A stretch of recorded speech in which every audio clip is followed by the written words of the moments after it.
નમસ્કાર, આપનું ગુજરાતમાં આપનું સ્વાગત છે। અમદાવાદમાં બિલાડીને ક્રૂરતાથી મારી નાખવાના મામલે ગણતરીના કલાકોમાં મુખ્ય ઇસમની ધરપકડ કરતી વાડજ પોલીસ। અમદાવાદમાં બિલાડીને ક્રૂરતાથી મારી નાખવા મામલે ગણતરીના કલાકોમાં મુખ્ય ઇસમની ધરપકડ કરતી વાડજ પોલીસ।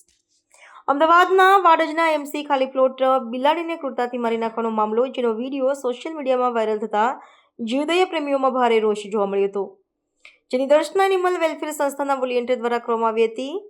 વાડજ પીઆઈ ડાંગરને આ બાબતે જાણ થતાં તેઓએ આ ગંભીરતાથી લેતા વાડજ પોલીસે જીવદયા પ્રેમીની એનિમલ એક્ટ મુજબ ફરિયાદ નોંધવામાં આવી અને ત્વરિત તપાસ અને કાર્યવાહી કરવા ટીમને સૂચના આપવામાં આવી હતી। વિડીયોમાં 3 આરોપી દેખાય છે, જે પૈકી રાહુલનો રોલ સામે આવતા રાહુલ દંતાણી સહિત અન્ય 2ની ધરપકડ કરવામાં આવી। જો કે અન્ય 2 આ ગુનામાં સામેલ છે કે નહીં તેની તપાસ ચાલુ છે। બિલાડીને મારી નાખવાનું કારણ જોઈએ તો આરોપી રાહુલની પત્ની બિલાડીને દૂધ પીવડાવવા જતાં બિલાડી ભડકી જવાથી પત્ની પર હુમલો કર્યો હતો। આરોપીની પત્ની ગર્ભવતી હતી અને બિલાડીએ હુમલો કરતા હોસ્પિટલ લઈ જવી પડી હતી। ડોક્ટરે ગર્ભમાં જોખમ હોવાનું કહેતા આરોપી રાહુલ ઉશ્કેરાઈને બિલાડીને મારી નાખી। બિલાડીને કોથળામાં ભરી એમસી પ્લોટ પર લઈ જઈને પછાડીને ક્રૂરતાથી મારી હતી। બલોલ નગરના ઓડાના આરોપી રહેતો ત્યાંના રહીશોએ બિલાડીને પાળી હતી। વાડજ પોલીસે મુખ્ય આરોપીની ધરપકડ કરી અને આરોપી સંડોવણી લઈ વધુ તપાસ કરાઈ રહી છે। આમાં વિગત એવી છે કે વિરલ ભરતભાઈ પટેલ જે છે તે એમક્યોર ફાર્માસ્યુટિકલ કંપનીમાં નોકરી કરે છે અને એક દર્શના એનિમલ વેલફેર સંસ્થાના પોતે સભ્ય છે। એમના એક બીજા જ સાથી કર્મચારી એનિમલ વેલફેર સંસ્થાના સભ્ય દ્વારા એક મોબાઈલમાં એને વિડીયો મોકલવામાં આવેલો હતો।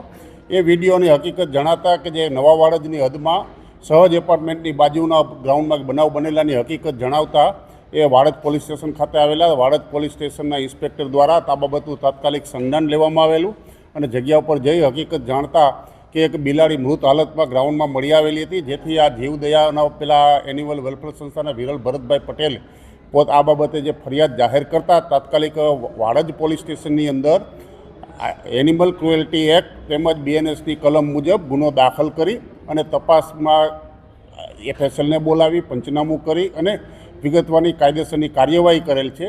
અને ખાસ જે આ પશુઓ પ્રત્યે ઘાતકીપણું અટકાવવાના જે કાયદો જે છે એ મુજબ સખત રીતે કોર્ટમાં રજૂઆત કરી અને એના વિરુદ્ધ વધુ કાયદેસરની સખત રીતે કાર્યવાહી હાથ ધરવામાં આવી રહેલ છે। અને આમાં એની સાથે વિડીયોમાં ટોટલ 3 ઇસમો દેખાય છે, પણ હાલમાં એ રાહુલ લાલાભાઈ દંતાણી જે આરોપી તરીકે પ્રસ્થાપિત થયેલા છે, એમાં વિગત એવી જાણવા મળેલી છે કે એમની જે સોસાયટીમાં બ્લોકમાં રહે છે તે બ્લોકમાં એક પાલતુ બિલાડી જે હતી આ તમામની, અને અચાનક એમને કંઈ બિલાડીને દૂધ પીવડાવવા જતાં એ ભડકી જતાં એના કારણે એમની વાઈફને ઈજા થતાં આ બનાવમાં એને વધારે ગુસ્સો આવી જતાં એમને આ પગલું ભરેલાની હકીકત આરોપી દ્વારા જાણવા મળેલી છે। અને વિડીયોમાં દેખાતા અન્ય 2 ઇસમો જે છે ફક્ત એમાં કોઈ ગુનામાં એનો ભોલ ભજવેલો હોય રોલ એવું જણાતું નથી, તેમ છતાં હજી વધુ પૂછપરછ કરી અને એની ગુનાની શું ભૂમિકા છે એના આધારે આગળની કાર્યવાહી ચાલી રહેલ છે। હાલમાં એ અહીંયા બલોલનગર વાડજ પોલીસ સ્ટેશનની હદના જે એક રહેવાસી છે અને એમને બધી શું કાર્યવાહી શું ભણેલો છે, છૂટક મજૂરીવાળા છે, બીજી કોઈ વધારે બીજી અન્ય કોઈ કામગીરી કરતા હોય હકીકત જણાયેલ નથી। ના, ગુનાહિત ઇતિહાસ હજુ તપાસમાં જણાયેલ નથી। હજી અમે પહેલાં એના ઓર્ટો ગુજકોપની અંદર એનું સર્ચ કરી અને અન્ય પોલીસ સ્ટેશનમાં ગુજરાતમાં ક્યાંય ગુના દાખલ થયેલા છે કે આ બાબતની ગુનાહિત પ્રવૃત્તિ ધરાવનાર છે કે કેમ એ જાણી અને આગળની કાર્યવાહી હાથ ધરવામાં આવશે।